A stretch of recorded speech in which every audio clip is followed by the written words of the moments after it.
الحمد لله رب العالمين، والصلاة والسلام على نبينا محمد وآله وصحبه أجمعين. أما بعد، رب اشرح لي صدري ويسر لي أمري واحلل عقدة من لساني يفقه قولي. سبحانك لا علم لنا إلا ما علمتنا إنك أنت العليم الحكيم. اللهم ألهمني مراشد أموري وأعذني من شرور نفسي ومن سيئات أعمالي. അല്ലാഹു സുബ്ഹാനഹു വ തആല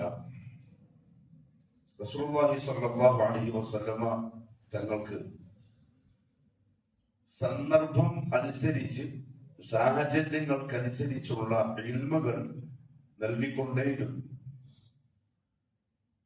അതിനർത്ഥം മുഹമ്മദ് നബി സ്വല്ലല്ലാഹു അലൈഹി വസല്ലം കഴിഞ്ഞു പോയ കാര്യങ്ങളോ വരാനിരിക്കുന്ന കാര്യങ്ങളോ അറിയുന്ന ആളല്ല.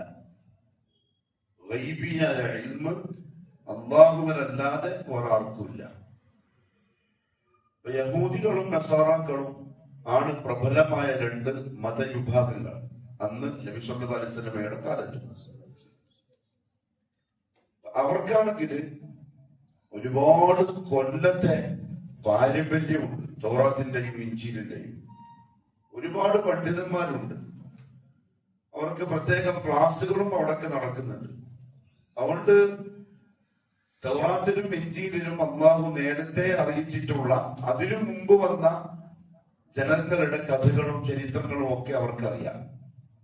അതവർ പരസ്പരം പറയും.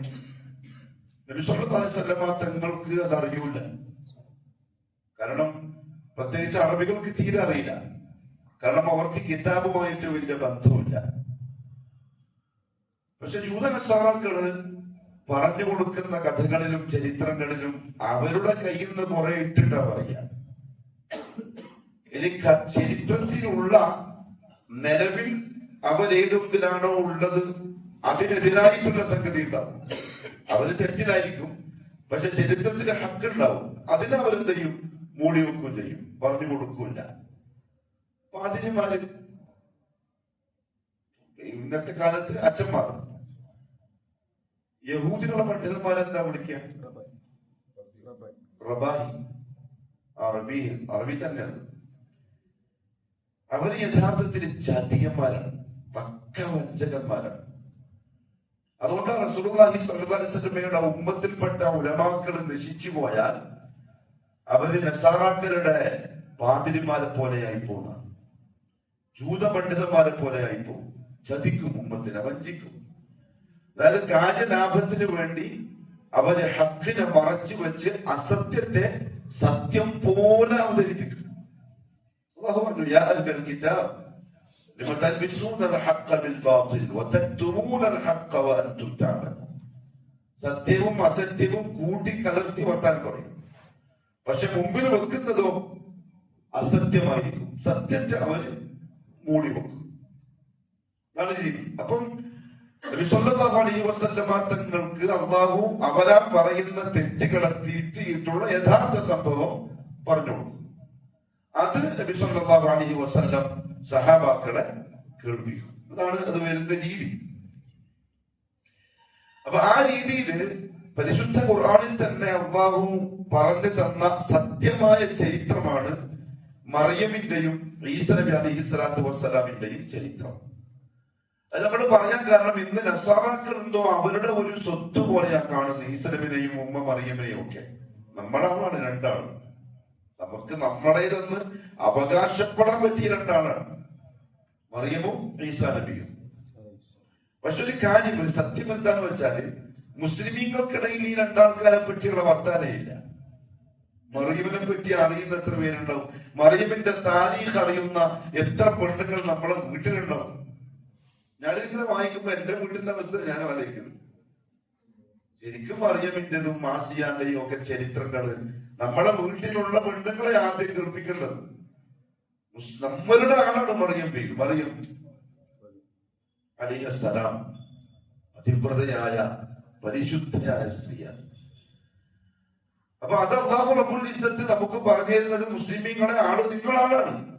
നസാറാക്കൾ അവരെ സ്നേഹിക്കുന്നു എന്ന് പറയുന്നു, പക്ഷെ യഥാർത്ഥത്തിൽ അവരെ സ്നേഹിക്കുകയല്ല. അവര് സ്നേഹിക്കുന്നു എന്ന് പറയുന്നെങ്കിലും ഈ രണ്ടാളുകളുടെയും വഴിയിൽ നിന്ന് അവർ എത്രയോ ദൂരെയാ ഉള്ളത്. പക്ഷെ മുസ്ലിമീങ്ങളാണ് ആ രണ്ടുപേരെയും എങ്ങനെ കാണണോ അങ്ങനെ കാണുന്നതും സ്നേഹിക്കുന്നതും. സത്യം പറഞ്ഞാൽ റസൂലുള്ളാഹി സ്വല്ലല്ലാഹു അലൈഹി വസല്ലം തങ്ങൾ പറഞ്ഞതായി കാണാം, ദുനിയാവിൽ ആണുങ്ങളിൽ പല ആളുകളും ഈമാന്റെ പൂർണ്ണതയിലെത്തിയിട്ടുണ്ട്. എന്നാൽ സ്ത്രീകളുടെ കൂട്ടത്തില് വളരെ ചുരുക്കം സ്ത്രീകളുടെ ഈമാന്റെ പൂർണ്ണതയിലെത്തിയിട്ടുള്ളൂ. അതിലൊന്ന് ആസിയ ഇംറഅത്തു ഫിർഔൻ, മറ്റൊന്ന് മറിയം ബിൻത് ഇമ്രാൻ, ഈസനബിന്റെ ഉമ്മ മറിയം, വേറൊന്ന് ഖദീജ ബിൻത് ഖുവൈലിദ്, നമ്മുടെ ഉമ്മ ഖദീജ റളിയല്ലാഹു അൻഹ. മറ്റൊരു റിവായത്തിൽ ഫാത്തിമ ബിൻതു മുഹമ്മദ് സല്ലല്ലാഹു അലൈഹി വസല്ലം, വേറൊരു റിവായത്തിൽ ആയിഷ ബിൻതു സിദ്ദീഖ്, ഇവരൊക്കെ വന്നിട്ടുണ്ട്. അവരൊക്കെ പ്രധാനപ്പെട്ട മുസ്ലിം ഉമ്മത്തിലെ മഹിളാരത്നങ്ങളാണ്. അവരുടെ ചരിത്രവും ജീവിത കഥയും ഒക്കെ നമ്മളെ പെൺമക്കളൊക്കെ കേൾപ്പിക്കേണ്ടതാണ്. അതിലൊന്നാണ് മറിയം. ഈ മറിയം പിന്നെ ഉപ്പാന്റെ പേരെന്താ? ഇമ്രാൻ. അത് ഏത് ഇമ്രാനല്ല? മൂസനബിന്റെ ഉപ്പ ഇമ്രാനല്ല. മൂസനബിന്റെ ഉപ്പാന്റെ പേരും ഇമ്രാൻ. മറിയമ്മയുടെയും മൂസ അലൈഹി സ്വലാത്തു വസ്സലാമിന്റെയും ഇടയിൽ വലിയ ഒരുപാട് കൊല്ലങ്ങളുടെ ഗ്യാപ്പുണ്ട്. ഈ ഇമ്രാന്റെ ഭാര്യ, അവരുടെ പേര് ഹന്ന ബിൻത് ഫാഖൂദ് എന്നാണ്. സുലൈമാൻ നബി അലൈഹി സ്വലാത്തു വസ്സലാമിന്റെ പരമ്പരയിൽ ഇങ്ങനെ വന്നാൽ ഈ ഹന്നയിലെത്തും, അല്ലെങ്കിൽ ഈ ഇമ്രാനിലെത്തും. അപ്പൊ മറിയം സുലൈമാൻ നബിന്റെ പരമ്പരയിൽ വരുന്ന സ്ത്രീയാണ്.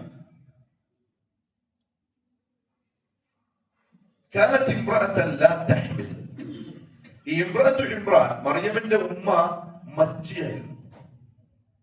മച്ചി മീൻസ് പ്രസവിക്കൂല. നിങ്ങളെന്തായാലും പറയാ മഞ്ച, പാഞ്ചി,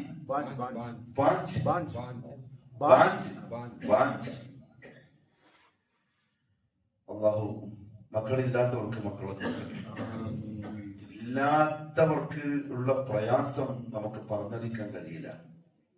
ഇത് നോക്കി, മറിയമിന്റെ ഉമ്മ അങ്ങനത്തെ ഒരു സ്ത്രീ. ഒരു ദിവസം വീട്ടിന്റെ മുറ്റത്ത് ഇങ്ങനെ ഇരിക്കുമ്പോ മരത്തില് ഒരു പക്ഷി അതിന്റെ കുഞ്ഞിനെ കളിപ്പിക്കുന്നത് കണ്ടു.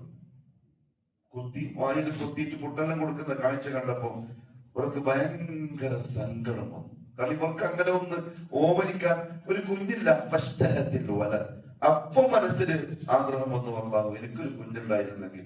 ആ പക്ഷി ആ കുഞ്ഞിനെ കളിപ്പിക്കുന്നത് കാണുമ്പോ എനിക്ക് വല്ലാത്തൊരു പൂതി ഉള്ളാഹുവേ, എനിക്കൊരു കുഞ്ഞിനെ വേണം. തുടങ്ങി. അപ്പൊ മുസ്ലിമീങ്ങൾ ആദ്യത്തെ മരുന്നെന്താ? ദുആയാണ്. പക്ഷെ അപ്പോൾ ആദ്യം പരതലേതാ? ഏത് ഹോസ്പിറ്റലിലാണ് ഇതിന്റെ ഒരു സ്പെഷ്യലിസ്റ്റ് ഡോക്ടർ ഉള്ളത് പ്രസവിപ്പിക്കാൻ പറ്റി? അതൊക്കെ ചെയ്യാം, വലുത് പ്രശ്നമില്ല. പക്ഷെ ആദ്യം എടുക്കേണ്ട മരുന്ന് ദുആയാണ്.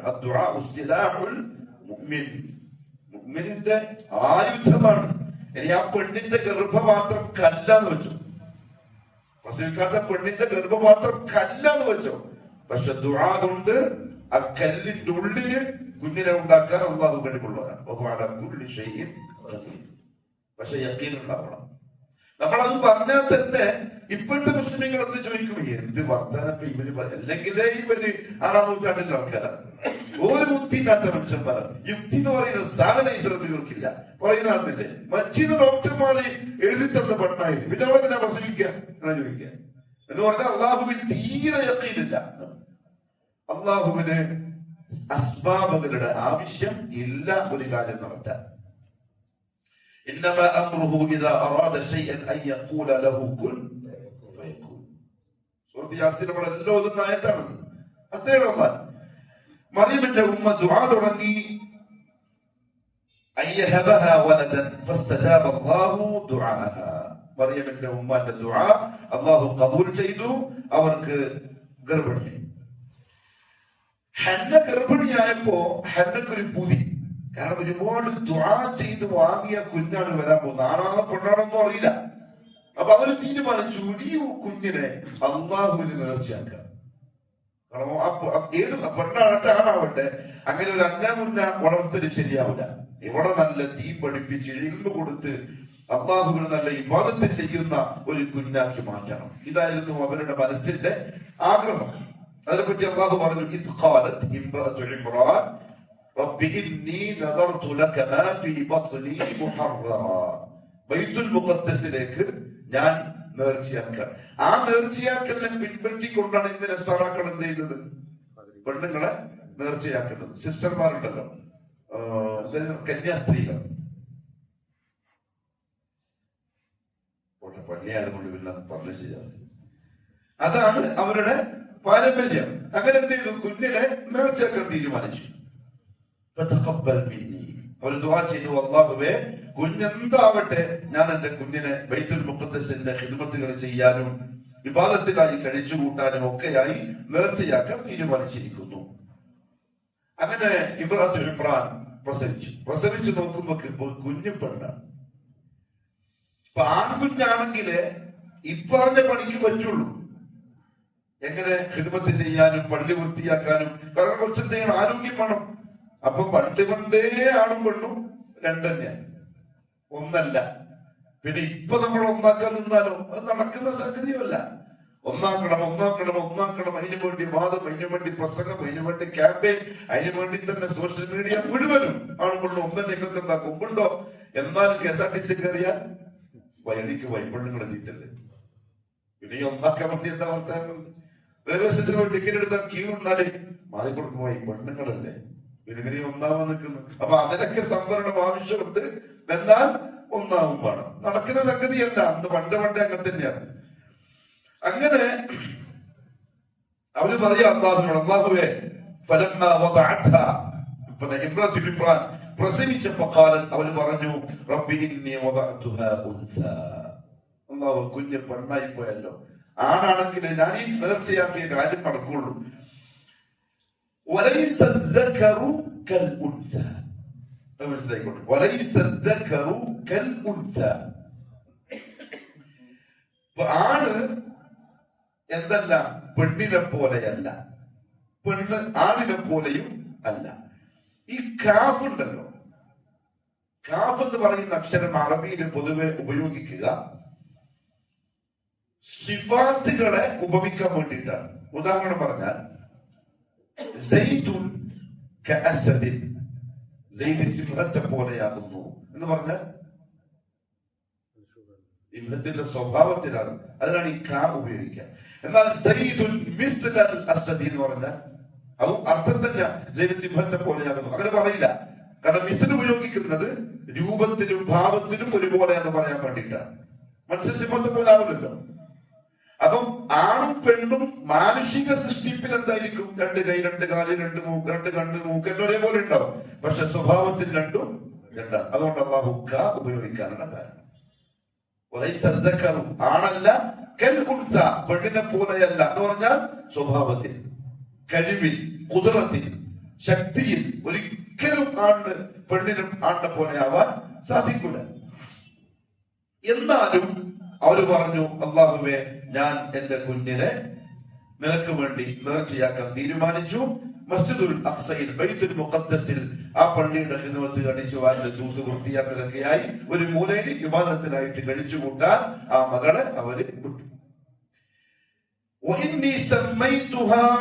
മറിയം പറയാം, അല്ലാഹു ഞാൻ എന്റെ മോൾക്ക് മറിയം എന്ന് പേരും വെക്കുന്നു.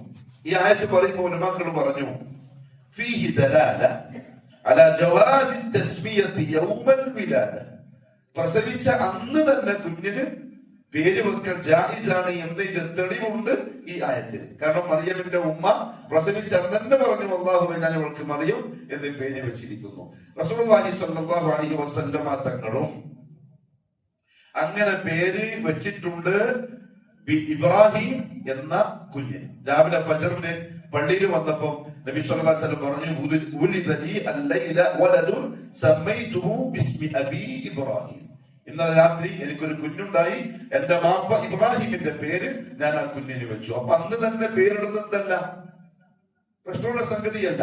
എന്നാൽ നബി സല്ലല്ലാഹു അലൈഹി വസല്ലം സഹാബത്തിനോട് പറഞ്ഞു കൊടുത്തിട്ടുണ്ട് ഏടിന്റെ പേര് വെക്കാനും അഖീഖ അറുക്കാനും മുടി കളയാനും. സുന്നത്താണ്.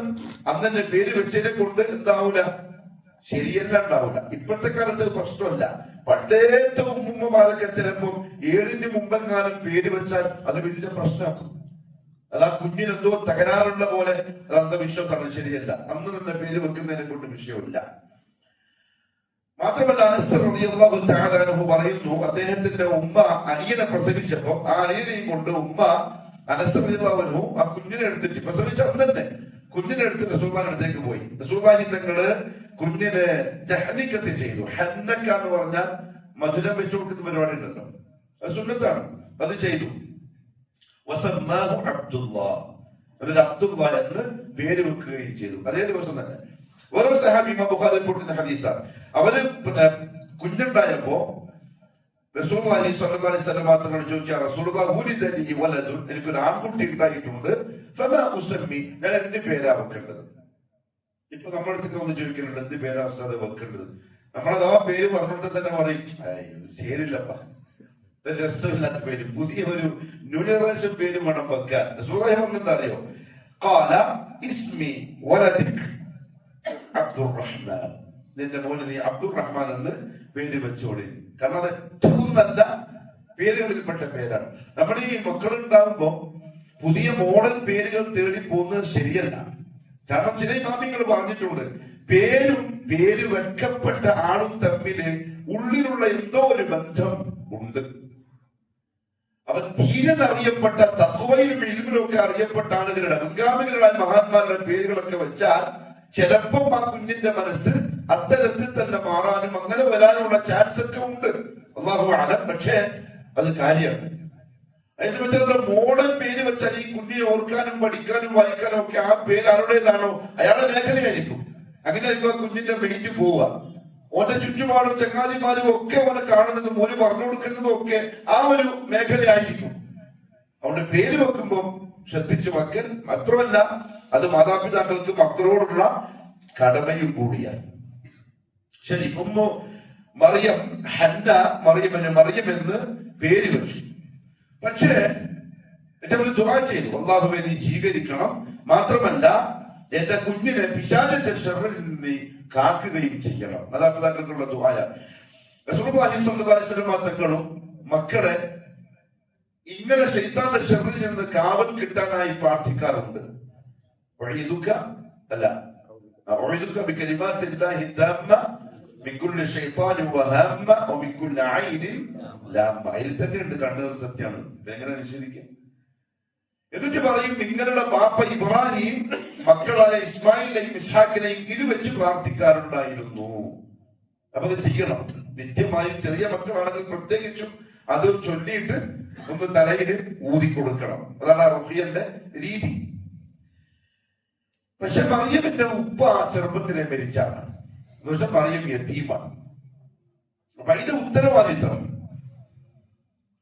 പിന്നെ ആരേറ്റെടുക്കും? ബനൂ ഇസ്രായേലിലെ സാലിഹീങ്ങളായ ആലിമീങ്ങളായ ബൈത്തുൽ മുഖദ്ദസുമായി ബന്ധപ്പെട്ട് പ്രവർത്തിക്കുന്ന ആളുകൾക്കിടയിൽ തർക്കമായി. കുറച്ച് ആൾക്കാർ നമ്മൾ ഏറ്റെടുക്കാം, അപ്പൊ വേറെ ആൾക്കാർ വന്നു, പിന്നെ വേറെ ആൾക്കാർ വന്നു. അവസാനം അവർ തീരുമാനിച്ചു നെറുക്കിടാം, അതാ ഏറ്റെടുക്കേണ്ടത്. അങ്ങനെ അവർ നെറുക്കെടുപ്പ് ഇസ്ലാമിലെ ഒരു പ്രധാനപ്പെട്ട രീതിയാണ്. ഒരു കാലത്ത് അഭിപ്രായ വ്യത്യാസം വന്നത് നോക്കുക. കൈവക്കാൻ പറയുന്നതിനേക്കാളും നല്ലത് നെറുക്കിടലാണ്. ആരൊക്കെയുണ്ട് കൈവോക്ക്, പിന്നെ അടുത്താളെ കൈവോക്ക്, അതിനേക്കാളും നല്ലത് അഭിപ്രായങ്ങൾ നെറുക്കിടുക. അതൊന്നും എടുത്ത് ഏതാണോ വന്നത് അത് തീരുമാനിക്കുക. നബി സല്ലല്ലാഹു അലൈഹി വസല്ലമയും അത് ചെയ്തിട്ടുണ്ട് പലപ്പോഴും. മറിയമിനെ ഏറ്റെടുക്കുന്ന വിഷയത്തിൽ ബനൂ ഇസ്രായേലിന്റെ പണ്ഡിതന്മാർക്കിടയിൽ അഭിപ്രായ വ്യത്യാസം വന്നപ്പോൾ നെറുക്കിട്ടു. കിട്ടിയത് സക്കരിയ നബിക്കാണ്. സക്കരിയ നബി ആരാ? മറിയമിന്റെ ഉമ്മ ഹന്നയുടെ സഹോദരിയുടെ ഭർത്താവാണ്. അതായത് ഖാലാണ്. ഉമ്മാന്റെ ജ്യേഷ്ഠാൻ ചുറ്റുമാർക്ക് നിങ്ങൾ പറയാം ഇളയമ മൂത്തമ്മ അല്ലേ? ഇളയമ മൂത്തമ്മ. നബി സല്ലല്ലാഹു അലൈഹി വസല്ലം തങ്ങൾ പറഞ്ഞു, പിന്നെ ഉമ്മയുടെ സഹോദരിമാരും ഉമ്മയുടെ സ്ഥാനത്താണ്. എപ്പോ വന്നതറിയോ? ഹംസ റളിയല്ലാഹു അൻഹ ഷഹീദായി ഉഹദില്. ഹംസ റളിയല്ലാഹു തആല അൻഹുവിന് ഒറ്റ ഒരു മോളെയുള്ളൂ. ആ മോളെ ആര് ഏറ്റെടുക്കും എന്ന വിഷയത്തിൽ ആകെ ടെൻഷനായി എല്ലാവർക്കും. ആ സമയം നബി സല്ലല്ലാഹു അലൈഹി വസല്ലം ജഅഫർ ബിൻ അബീ ത്വാലിബിന്റെ ഭാര്യയുടെ അടുത്തേക്ക് കുഞ്ഞിനെ അയച്ചു. എന്നിട്ട് പറഞ്ഞു, ഉമ്മയുടെ സഹോദരിയാണ് പിന്നെ മക്കളെ നോക്കാൻ വേണ്ടി ഏറ്റവും നല്ലത്, കാരണം അവർ ഉമ്മയുടെ സ്ഥാനത്ത് നിൽക്കാനാണ്. അപ്പൊ നമ്മൾ തന്നെ എങ്ങോട്ടെങ്കിലും യാത്ര പോവാണ്, മക്കളെ കൂട്ടാൻ കഴിയൂല, മക്കളെ ഇവിടെ ആക്കും, ഉപ്പാന്റെ ബന്ധുക്കൾ എടുത്താക്കിക്കൂടാ. കാരണം ഉപ്പയിലുള്ള ആളുകൾ ഇവൾക്ക് ചിലപ്പോ അജനബിയായിരിക്കും. നമ്മളെ മോക്ക് ഏറ്റവും നല്ലത് സുരക്ഷിതത്വം നമ്മളുടെ ഭാര്യയുടെ അനുജത്തിയോ ജ്യേഷ്ഠത്തിയോ ഉണ്ടെങ്കിൽ അവരോടൊപ്പം ഈ കുഞ്ഞിനെ ആക്കലാണ്. കാരണം അവർ ഇവൾക്ക് ഉമ്മാന്റെ സ്ഥാനത്താണ്. അങ്ങനെയാണ് സക്കരിയ നബിക്ക് കിട്ടുന്നത്. സക്കരിയ നബി അലൈഹി സ്വലാത്തു വസ്സലാം ആണെങ്കിൽ വളരെ മനോഹരമായി മറിയമിനെ സംരക്ഷിച്ചു. കാരണം സക്കരിയക്ക് ആരില്ല, മക്കളില്ല. അള്ളാഹു പറയാ ഹിക്മത്തുമായി കണ്ടു, മക്കളില്ലാത്ത സക്കരിയാക്ക് മറിയമെന്ന കുഞ്ഞിനെ കിട്ടിയപ്പോ ഭയങ്കര സന്തോഷായി. വളരെ നല്ല നിലക്ക് മറിയമിനെ നോക്കി. ചില ഒരുപാക്കൾ പറഞ്ഞു, സക്കരിയ നബിയുടെ കയ്യിൽ തന്നെ നെറുക്കി വരാനുള്ളൊരു കാരണം മറിയമിന് എന്തായാലും ഉമ്മ എന്താക്കി നേർച്ചയാക്കി ബൈത്തുൽ മുഖദ്ദസിലേക്ക്, ഒരു പള്ളിയിലേക്ക് നേർച്ചയാക്കപ്പെട്ടവളാകുമ്പോൾ സ്വാഭാവികമായും അറിവിടിൽമു വേണം. അത് ബാക്കിയുടെ അടുത്ത് അയാൾ കിട്ടൂല. അവിടെ സക്കരിയ നബിന്റെ അടുത്ത് തന്നെ ആയാൽ അതിനും മറിയമിന് ഉപകാരമുണ്ട്. അതൊക്കെ തന്നെ സംഭവിക്കുകയും ചെയ്തു. ചെറിയ പ്രായത്തിലെ മറിയം പിന്നെ എളാപ്പ സക്കരിയ നബിന്റെ അടുത്തുനിന്നും ഇൽമും തൗഹീദും അഖീദയും ഒക്കെ കേട്ട് കേട്ട് കേട്ട് അതൊക്കെ നല്ല യഖീനായിട്ടാണ് വളർന്നു വരുന്നത്. ഒരു ദിവസം സക്കരിയ മറിയമിനെ കാണാൻ വേണ്ടി മറിയമിന് സക്കരിയ ഭക്ഷണം കൊണ്ടേ കൊടുക്കും. പള്ളിയിൽ പുറത്തൊന്നും പോയില്ല, പള്ളിയിൽ തന്നെയാണ് ജീവിതം. ഒരു ദിവസം പോകുമ്പോഴാണ് എന്ത് കണ്ടത്? കുല്ലമാ ദഖല അലൈഹ സക്കരിയ അൽ മിഹ്റാബ് വജദ ഇൻദഹാ റിസ്ഖാ. ഭക്ഷണം കഴിക്കുന്നു പള്ളിയിൽ. സക്കരിയ കൊണ്ടേ കൊടുത്തിട്ടില്ല. സക്കരിയ നബിന്റെ ഉത്തരവാദിത്തമായതുകൊണ്ട് വേറെ ആരും കൊണ്ട് കൊടുക്കൂല. അദ്ദേഹം ചോദിച്ചു, എന്താണെന്നറിയോ ആ റിസ്ക്? ഒരു മക്കൾ പറഞ്ഞു, തണുപ്പ് കാലത്ത് ചൂട് കാലത്തുള്ള ഭക്ഷണം എനിക്ക് കിട്ടുന്നുണ്ടാവുക, ചൂട് കാലത്ത് തണുപ്പ് കാലത്ത് കിട്ടുന്ന ഭക്ഷണം, ഇതാണ് കിട്ടിക്കൊണ്ടിരുന്ന പിന്നെ കറാമത്ത്. അതിന് വേറെ ഹിക്മത്ത് കൂടിയുണ്ട്. ഇസ്ലാമിന്റെ സയൻസ് മെഡിക്കൽ പിന്നെ കാലാവസ്ഥക്ക് അനുസൃതമായ ഭക്ഷണമേ മനുഷ്യൻ കഴിക്കാവൂ. നിങ്ങൾ കർണാടകത്തിൽ എങ്ങനെയാണെന്ന് അറിയില്ല, കേരളത്തിൽ അത് തീരെയില്ല. കാരണം ഒന്നാമതാണ് കൃഷിയില്ല. കർണാടകത്തിൽ നിന്നും തമിഴ്നാട്ടിൽ നിന്നും ആന്ധ്രാപ്രദേശിൽ നിന്നൊക്കെ വന്നിട്ട് വേണം നമുക്ക് തിന്നാൻ. ഉത്തരേന്ത്യൻ സൈഡ് പോയാൽ അത് അവർ കൃത്യമായി പാലിക്കുന്നുണ്ട്. അതുകൊണ്ട് തന്നെ രോഗികളും കുറവാണ്. നിങ്ങളിപ്പോ കോഴിക്കോട് ഇക്കറ ഹോസ്പിറ്റലിലോ മംഗലാപുരത്ത് ഏതെങ്കിലും ഹോസ്പിറ്റലിലോ പോയോക്കെ രോഗികളും കൊണ്ട് എന്തോ ഉത്സവം പോലെ, പെരുന്നാൾ പോലെ ഹോസ്പിറ്റൽ. തിങ്കളാഴ്ചയാണ് പോകുന്നതെങ്കിൽ രാവിലെ പോയാൽ പിന്നെ മകൻ സ്വീകരിച്ചിട്ട് വന്നാൽ മതി. ഡോക്ടർമാർക്ക് പണി തന്നെ. അതും നമ്മളെ കൗമാണ് 199. അതിനൊരു പ്രധാന കാരണം ഭക്ഷണം തന്നെ.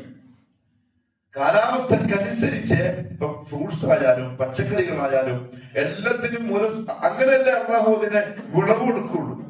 ഇപ്പൊ നമ്മള് പിന്നെ കൃഷിക്കാര് എന്താ പറയാ, ആർട്ടിഫിഷ്യൽ ഫ്രൂട്ട്സും വെജിറ്റബിളും ഇപ്പൊ വരുന്നത്. ഇപ്പൊ തെക്കൻ കേരളത്തിൽ നമ്മൾ ചങ്ങാതി ഉണ്ട്, പച്ചക്കറി കച്ചവടക്കാരനാണ്, പിന്നെ വലിയ കച്ചവടക്കാരനാണ്. അയാളുടെ 5 വിരലും ഒരുമാതിരി കണ്ടാലൊരു വികൃത കോലത്തിലാണ്. ഡോക്ടർമാർ പറഞ്ഞെന്ന് വെച്ചാല് മൂപ്പരോട് ഫ്രൂട്ട്സ് എടുക്കുന്നുണ്ടല്ലോ കൈയോണ്ട് പച്ചക്കറി, അതിന്റെ വിഷാംശം തട്ടിയിട്ട് മൂപ്പർക്ക് അലർജി വന്നതാണ്. അങ്ങനെ ഇപ്പൊ സാധനം വരുന്നത്. അതായത് ചൂട് കാലത്ത് അള്ളാഹു പിന്നെ മുളപ്പിക്കേണ്ടതിന് അള്ളാഹു നൽകിയ ബുദ്ധിയും അറിവും വസ്തുക്കളും ഉപയോഗിച്ച് തണുപ്പ് കാലത്ത് മുളപ്പിക്കുകയാണ്. ഗുണമോ വിപരീത ഫലമാണ് ചെയ്യുക. ശരിക്കും പറഞ്ഞാൽ അള്ളാഹുവല്ലേ സൃഷ്ടിച്ചത്. അള്ളാഹ്ക്കല്ലേ മനുഷ്യന്റെ ഉള്ളിലുള്ള കഥ അറിയാമുള്ളൂ. എന്താ ആവശ്യമുള്ള വസ്തു അറിയുന്നതും അള്ളാഹുവാണ്. അതുകൊണ്ട് ആ സമയത്ത് ഉത്തരേന്ത്യയിലൊക്കെ നമ്മൾ പഠിക്കുന്ന സമയത്ത് കൃത്യമാണ് ചൂട് കാലത്ത് ഇതിൻ്റെതായ ഭക്ഷണം. തണുപ്പ് കാലത്തുള്ള മെയിൻ എന്താ അറിയോ? ലസ്സി. എന്തൊരു ടേസ്റ്റാന്നറിയോ? ഇപ്പൊ ഇതിന്റെ ടേസ്റ്റ് ഉണ്ട് നാവില്. രാത്രി നമ്മള് പഠിപ്പെല്ലാം കഴിഞ്ഞ് ദർശക്കാർ കൂട്ടി കഴിയുമ്പോ ഇറങ്ങും. അപ്പൊ ഉണ്ടാവും അവിടെ ഈ പിന്നെ ഒരു പീടിയെന്നുള്ളൂ ഇപ്പൊ തന്നെ ഇപ്പൊ പോയപ്പോഴും അതേപോലെ ഉണ്ട്. യോഗ്യതയുടെ വർത്താനം കേട്ടാത്ത ഒത്തിരിത്തൊക്കെ അങ്ങ് എവിടെ എത്തിയില്ല. അങ്ങനെ ഉണ്ടത്ര എയർപോർട്ട് വരെ, റെയിൽവേ സ്റ്റേഷൻ വരെ, ഡൽഹി വരെ അങ്ങനെ ഉണ്ടത്ര. ഒരു മാറ്റമില്ല. പക്ഷെ ഇവരൊക്കെ ബാങ്ക് ബാലൻസ് മുഖത്തെക്കാളും ഉഷാറായിട്ടുണ്ടെന്ന് മാത്രം. വേറെ ജനങ്ങൾക്കൊന്നും ആയില്ല. നല്ല ഒറിജിനൽ തൈരും അത് ഇട്ട് അതിന്റെ ഉള്ളിൽ നമ്മളെ റൂഹസയില്ലേ അതെല്ലാം ഒഴിച്ച് കൈകൊണ്ട് ഇങ്ങനെ കളഞ്ഞിട്ടാ തരിക. കുടിക്കുമ്പോ ഇങ്ങനെ ഇറങ്ങുമ്പോ ഇത് ഫുള്ള് തണുക്കും. നമുക്ക് മനസ്സിലാവും. നമ്മൾ 1-2 ഗ്ലാസ്സിന് കുടിക്കും. ഗ്ലാസ്സിന് 5 റുപ്യ ഉള്ളൂ. അതുണ്ട് അവിടെ. പൈസ വളരെ കുറച്ചേ കൊണ്ട് ജീവിക്കാൻ. തണുപ്പ് കാലമായിട്ട് മുട്ട പുഴുങ്ങി നേരത്തെ ഇരിക്കുന്നുണ്ടാവും. പോയി ഇരുന്നോളാം, എടുത്ത് തിന്നോളാം. ചൂടുകാലത്ത്, തണുപ്പ് കാലത്ത് ചൂട് കിട്ടാൻ. എന്നുവെച്ചാൽ അല്ലാഹുവിന്റെ ക്രമീകരണമാണ്. അത് നമ്മൾ തെറ്റിച്ചാൽ നമ്മളെ മൊത്തത്തിൽ തെറ്റും. അതന്നെ രോഗങ്ങളുടെയും ആരോഗ്യം പോയി പോകുന്ന എല്ലാത്തിന്റെയും കാരണം. മറിയമിന് ഖറാമത്തായിട്ട് അല്ലാഹു കൊടുത്തത് ആ രീതിയിലാണ്. തണുപ്പിൻ്റെത് ചൂടിൻ്റെത് തണുപ്പത്തും അതൊരു ഖറാമത്താണ്. ആളുകൾക്ക് മറിയമിന്റെ മഖാം ഒന്ന് തിരിച്ചറിയണം. സക്കരിയ അലൈഹിസ്സലാത്തു വസ്സലാം ഇത് കണ്ടപ്പോ ചോദിച്ചു, യാ മറിയം അന്നാ ലകി ഹാദാ, മറിയം എനിക്ക് എവിടുന്ന ഈ ഭക്ഷണം? ഞാൻ കൊണ്ട് തന്നാലല്ലേ കിട്ടുള്ളൂ. ഇത്രയും കാലം സക്കരിയ അലൈഹിസ്സലാത്തു വസ്സലാം മറിയമിന് പഠിപ്പിച്ചു കൊടുത്ത ആ ഇൽമു വെച്ചുകൊണ്ടുള്ള മറുപടി ഒന്ന് മറിയമിന്റെ ഹുവ മിൻ ഇൻദില്ലാഹ് ഇന്നല്ലാഹ യർസുഖു മൻ യശാഉ ബിഗൈരി ഹിസാബ്. അല്ലാഹു തന്നതാണ്. അല്ലാഹുവിന് ഇഷ്ടമുള്ളവർക്ക് കണക്കില്ലാതെ കൊടുക്കുന്നവനാണ്. ഇവിടെ ഉസ്താദുമാര് പറയുന്ന ഒരു ചർച്ചയുണ്ട്. അതായത് മറിയം ബീവിക്ക് അത്ര ഉറപ്പാണ്, വേറൊന്നിലേക്ക് പോകുന്നില്ല, അല്ലാഹു തന്നതാണ്. നമ്മുടെ നാട്ടില് പലതരം തറകൾ, പലതരം ചാറങ്ങൾ, പലതരം തങ്ങന്മാര്, ബാബുമാര്, ഓരോരുത്തർക്കും ഓരോ ഫീൽഡാണ്. ഇവര് രോഗം മാറ്റാൻ, ഇന്നാള് കുഞ്ഞിനുണ്ടാക്കാൻ, ഇന്നാള് കച്ചവടത്തിന് ബർക്കത്ത് തരാൻ, ഇന്നാള് ബുദ്ധിമുട്ടും ഇല്ലാണ്ട് കാക്കാൻ, അങ്ങനെ വരുന്നതാണ്. എല്ലായിടത്തും നേർച്ചയാക്കി ഒരു പെണ്ണ് കുഞ്ഞുണ്ടാവാൻ. അവസാനം കുഞ്ഞുണ്ടായി. ഓരോട് ചോദിച്ചു, എങ്ങനെയാ കുഞ്ഞിനെ കിട്ടിയത്? എന്താ എനിക്ക് പറയാൻ? ആർക്കത് ക്രെഡിറ്റ് കൊടുക്കുക? ഉള്ളിടത്തേക്ക് കൊടുക്കോ, അല്ലെങ്കിൽ നിങ്ങളെ ഇവിടെ എരുമാട് കൊടുക്കോ, അതല്ല അമ്പുറത്ത് കൊടുക്കോ, അല്ലെങ്കിൽ CM-ന് കൊടുക്കോ? മുഅ്മിനത്തിനെ സംബന്ധിച്ചിടത്തോളം ശക്കില്ല. വഹദിന്റെ ഏറ്റവും നല്ല ക്വാളിറ്റി അതാ. ശക്ക് എന്ന് പറയുന്ന സാധനമേ ഇല്ല. എന്ത് ചോദിച്ചാലും മറുപടി എന്തേ ഉള്ളൂ? ഹുവ മിൻ ഇൻദില്ലാഹ്. റസൂലുള്ളാഹി സ്വല്ലല്ലാഹു അലൈഹി വസല്ലം തങ്ങൾ ഒരു ദിവസം ഭക്ഷണമൊന്നുമില്ല വീട്ടില്. ആള് മിസ്കീനാണ്. അങ്ങനെ എല്ലാ ഭാര്യമാരുടെ വീട്ടിലേക്ക്, റൂമിലേക്ക് കയറി ചെന്നു. ഒരു സ്ഥലത്തും ഭക്ഷണമില്ല. അന്ന് ഫുൾ പട്ടിണിയാണ്. അങ്ങനെ മോള് ഫാത്തിമയുടെ അടുത്തേക്ക് പോയി ചോദിച്ചു, യാ ബുനയ്യ ഹൽ ഇൻദകി ശൈഉൻ ആകുലുഹു, നിന്റെ അടുത്ത് എനിക്ക് തിന്നാൻ എന്തെങ്കിലും തരാനുണ്ടോ? ഭക്ഷണം എന്തെങ്കിലും ഉണ്ടോ? ഫഇന്നി ജാഇഉൻ, എനിക്ക് നല്ല വിശപ്പുണ്ട്. നബി സല്ലല്ലാഹു അലൈഹി വസല്ലം തങ്ങൾ മോളെ വീട്ടിലേക്ക് പോയി. ഫഖാലത്, മോള് പറഞ്ഞു, ലാ വല്ലാഹി ബി അബി അൻത വ ഉമ്മി, ഉപ്പ എന്റെ വീട്ടിലൊന്നുമില്ല. മുഴു പട്ടിണിയാ കുടുംബം. പക്ഷെ ഇന്നത്തെ തങ്ങന്മാരെ കുടുംബം ബെൻസിന് 3 പുറത്ത്. 3 ബെൻസ് പുറത്തുണ്ടെങ്കിലും ഓടുന്ന വീടുണ്ടില്ല. മക്കള് സ്കൂളിൽ പോകുന്നത് ഓടിയില്ല. അല്ലെ തെങ്ങന്മാരെ മക്കള്. പക്ഷെ ആ പാരമ്പര്യം പറയുന്നത് അവരുടെ ഉപ്പാപ്പുണ്ടല്ലോ, ഉപ്പാപ്പ വിളിച്ചിട്ടില്ല പറയല്. പപ്പന്നാവൂല കേട്ടോ. ഉപ്പാപ്പ ഒരിക്കലും ഒരു തെങ്ങൾക്കും ആവൂല. ഇത് ഏതും മലമറിച്ച തെങ്ങാണെങ്കിലും. കാരണം നബി സല്ലല്ലാഹു അലൈഹി വസല്ലം തെങ്ങുകൾ ആ മക്കൾ ആരും ജീവിച്ചിട്ടില്ല. എല്ലാം ചെറിയ പ്രായത്തിലെ മരണപ്പെട്ടു പോയി. അള്ളാഹു മരിപ്പിച്ചു. അഥവാ ഉണ്ടായിരുന്നെങ്കിൽ എന്താകുമായിരുന്നു അവസ്ഥ? ഇപ്പൊ ഇങ്ങനെയാണെങ്കിൽ സുഹൃത്തുക്കളുടെ വീടും മോളെ വീടും ഒക്കെ പട്ടിണിയാണ്. നബി സല്ലല്ലാഹു അലൈഹി വസല്ലം തങ്ങൾ ചോദിച്ചു പുറത്തേക്ക് പോയി. കുറച്ചു കഴിഞ്ഞപ്പോ ഒരു പെണ്ണുങ്ങള് 2 റൊട്ടിയും 1 ഇറച്ചി കഷ്ണവും ഒരു പാത്രത്തിന് വെച്ച് ഫാത്തിമ ബീവിന്റെ വീട്ടില് വന്നു. ആരോ പെണ്ണുങ്ങൾക്ക് തോന്നിയിട്ടുണ്ടാവും റസൂലുള്ളാഹിന്റെ മുഖത്ത് കുറച്ച് കൊണ്ടേ കൊടുക്കാൻ. കൊണ്ടുവന്നു.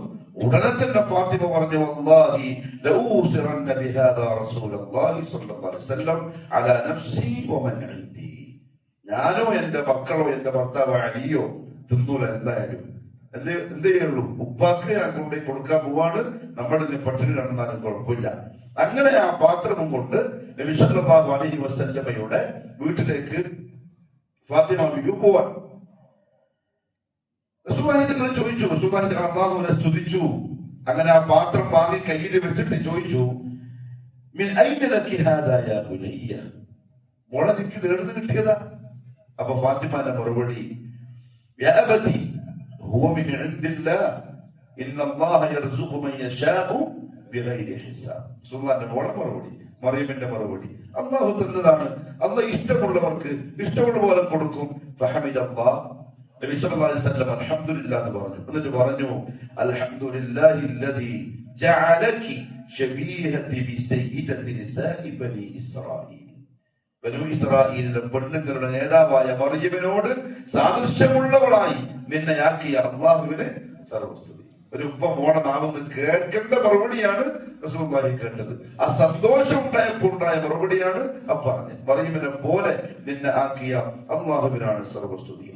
അങ്ങനെ മോളെയും വിളിച്ചു, ഹസനെ വിളിച്ചു, ഹുസൈനെ വിളിച്ചു, അലീനെ വിളിച്ചു, വീട്ടിലുള്ള എല്ലാവരും വിളിച്ചിട്ട് പറഞ്ഞു, എനിക്ക് എല്ലാവർക്കും കൂടി തിന്ന. ഫാത്തിമ പറയാണ്, മുഹമ്മദ് സല്ലല്ലാഹു അലൈഹി വസല്ലം പാത്രം തുറന്നു നോക്കുമ്പോഴേക്കും ആ പാത്രത്തിൽ നിറച്ചും ഇറച്ചിയുണ്ട്, റൊട്ടിയുണ്ട്. എല്ലാരും വേറെ നിറച്ചു കഴിച്ചു. കഴിച്ചതിന് ശേഷം പിന്നെയും ബാക്കി. ഫാത്തിമ ബീവി അയൽവാസികൾക്കെല്ലാം ആ ഭക്ഷണം വിതരണം ചെയ്തു. റസൂലുള്ളാഹി സ്വല്ലല്ലാഹു അലൈഹി വസല്ലം തങ്ങളുടെ മുഅ്ജിസത്താണ്. അത് പലപ്പോഴും സഹാബാക്കൾ അനുഭവിച്ചിട്ടുണ്ട്. അപ്പൊ പറഞ്ഞു വന്നത് അങ്ങനെയാവണമെന്നാ പറഞ്ഞത്. അത്ര ഉറപ്പ് വേണം. ഹുവ മിൻ ഇൻദില്ലാഹ്. മറിയം അങ്ങനെയായിരുന്നു.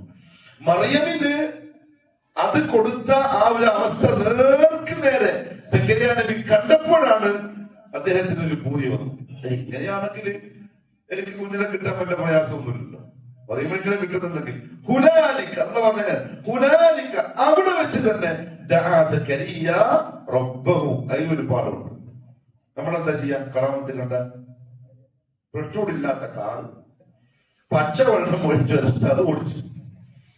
ആ അവസ്ഥ നമ്മൾ നേർക്ക് നേരെ കണ്ടെന്ന് വെച്ചോ, ഏതോ സഹാബിയോ ഏതോ മദനിയോ ഒക്കെ ആന്ന് വെച്ചോ, എന്തായിരിക്കും മനുഷ്യന്മാരുടെ അവസ്ഥ?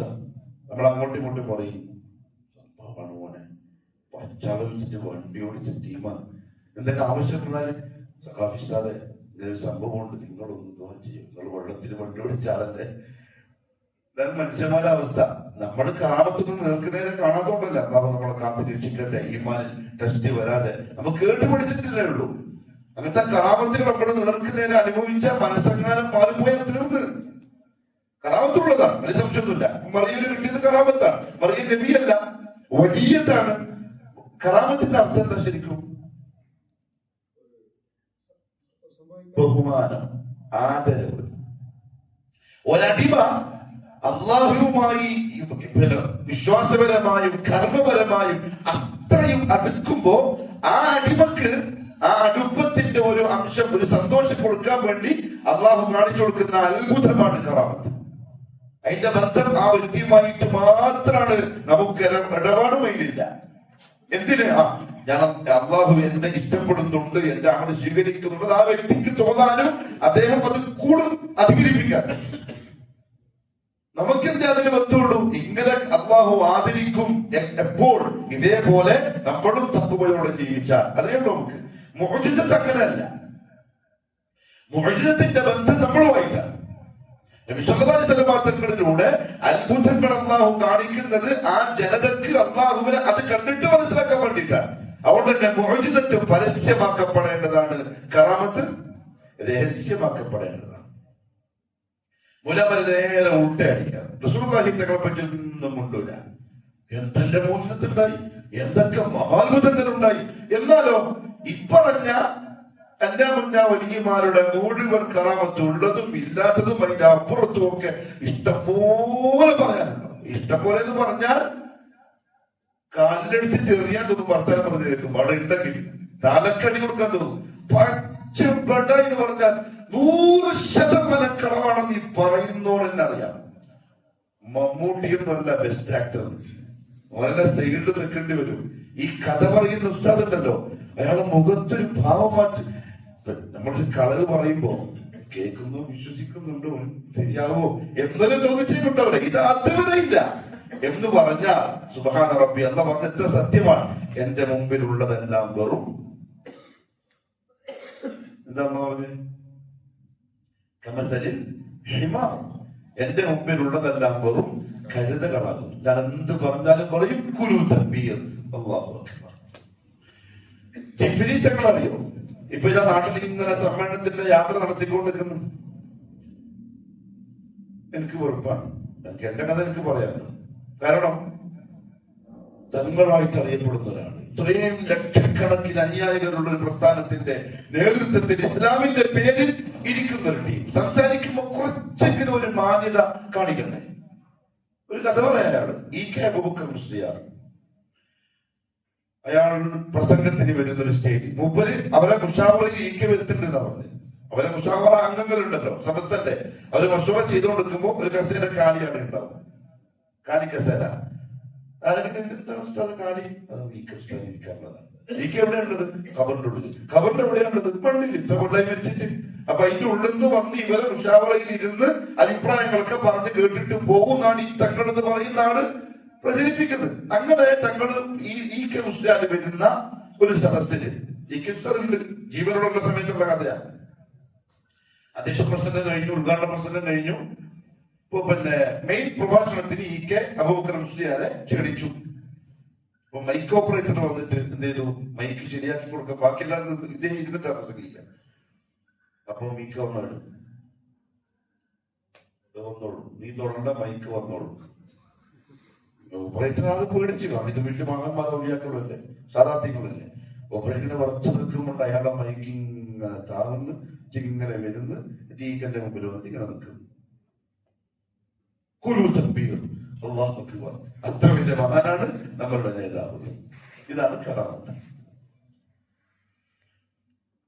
സുലൈമാൻ നബി അലൈഹിസ്സലാത്തു വസ്സലാമിന്റെ മുഅ്ജിസത്ത് ആളുകൾ കണ്ടുകൊടുക്കുകയാണ്.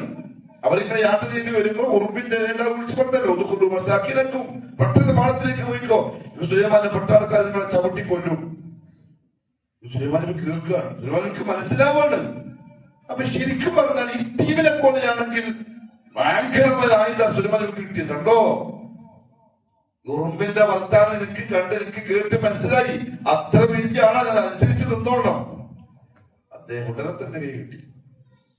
അല്ലാഹുവേ ഔസിഅനി അൻ അശ്കുറ നിഅമതക, നീ എനിക്ക് ചെയ്തു തന്ന ഈ അനുഗ്രഹത്തിന് നന്ദി കാണിക്കാനുള്ള തൗഫീഖ് നീ എനിക്ക് താ അല്ലാഹ്. അതാണ് അവരുടെ രീതി.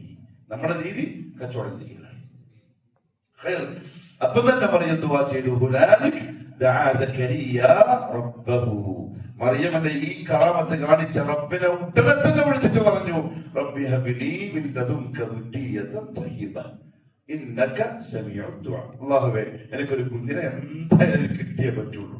കാരണം എനിക്ക് അത്ര ഉറപ്പുണ്ട്, നേർക്ക് നേരെ കാണുന്നത് കിട്ടിയേ പറ്റൂ. ഇന്നക സമീഉ ദുആ, നീ ദുആ കേൾക്കുന്ന ആളാണ്. മറിയമിന്റെ മിഹ്റാബിൽ സക്കരിയ നബി ദുആ ചെയ്തുകൊണ്ടിരിക്കവേ ഫനാദത്തുഹുൽ മലായിക വഹുവ ഖായിമുൻ യുസല്ലി ഫിൽ മിഹ്റാബ്. മിഹ്റാബിൽ ദുആ ചെയ്തുകൊണ്ടിരിക്കവേ മലക്കുകൾ വന്നിട്ട് പറഞ്ഞു, യാ സക്കരിയ ഇന്നാ നുബശ്ശിറുക ബിഗുലാം. സക്കരിയ ദുആ ദർബാറിലെത്തി. കാരണം അത്ര ഉറപ്പോടെയാണ് ചോദിക്കുന്നത്. അതുകൊണ്ട് റസൂലുള്ളാഹി പറഞ്ഞു സല്ലല്ലാഹു അലൈഹി വസല്ലം, നിങ്ങൾ ദുആ ചെയ്യണം മൂഖിനം ബിൽ ഇജാബ, ഉത്തരം കിട്ടുന്നുള്ള ഉറപ്പോടുകൂടി വേണം നിങ്ങൾ ദുആ ചെയ്യാൻ. കൊടുത്തു. പേര് വെച്ചിട്ടാണ് കൊടുത്തത്. യഹ്യ എന്നുള്ള പേര് ഇസ്മുഹു യഹ്യ, തരാൻ പോകുന്ന മോന്റെ പേര് യഹ്യ എന്നാണ് എന്ന് പറഞ്ഞിട്ടാണ് കൊടുത്തത്.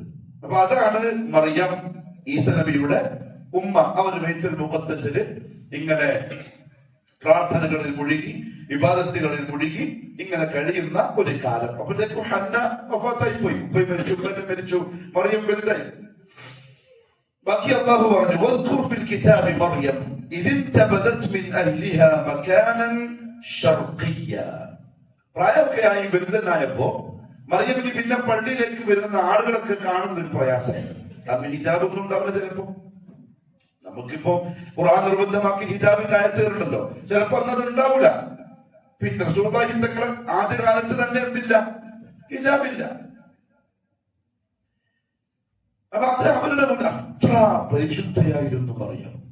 ഒരുപക്ഷെ ഹിജാബ് നിർബന്ധമല്ലാതിരുന്നിട്ട് പോലും അന്യരായ ആളുകൾ വരുമ്പം അതൊരു വലിയ പ്രയാസം പോലെ തോന്നി മറിയം. അപ്പൊ അവരെന്ത് ചെയ്തു? അവരുടെ കുടുംബക്കാരിൽ നിന്നെല്ലാം അകന്ന് കിഴക്ക് ഭാഗത്തുള്ള ഒരു സ്ഥലത്തേക്ക്, മസ്ജിദുൽ അഖ്സയുടെ കിഴക്ക് ഭാഗത്തുള്ള ഒരു സ്ഥലത്തേക്ക് അവരുടെ കൂടാരം മാറ്റി തന്നു. നസാറാക്കൾ ഇപ്പൊ തിരിയുന്ന കിഴക്കോട്ടാണെന്ന് തോന്നുന്നു. നമ്മുടെ പടിഞ്ഞാറല്ലേ കപില, നസാറാക്കള് കിഴക്ക് ഭാഗത്തേക്ക് തിരിയുന്നു. അങ്ങനെ പറയുന്ന ഒരു ഓർമ്മ ചില കിതാബുകളിൽ വായിച്ചിട്ടുണ്ട്. നിലവിലുള്ള നസാറാക്കളുടെ അവസ്ഥ എന്താണെന്ന് അറിയില്ല. അതിന്റെ ഒരു കാരണം അവർ പറഞ്ഞതാണ്, മറിയം അന്ന് ബൈത്തുൽ മുഖദ്ദസില് കിഴക്ക് ഭാഗത്തേക്കാണ് ഇബാദത്തിനായിട്ട് പോയത്.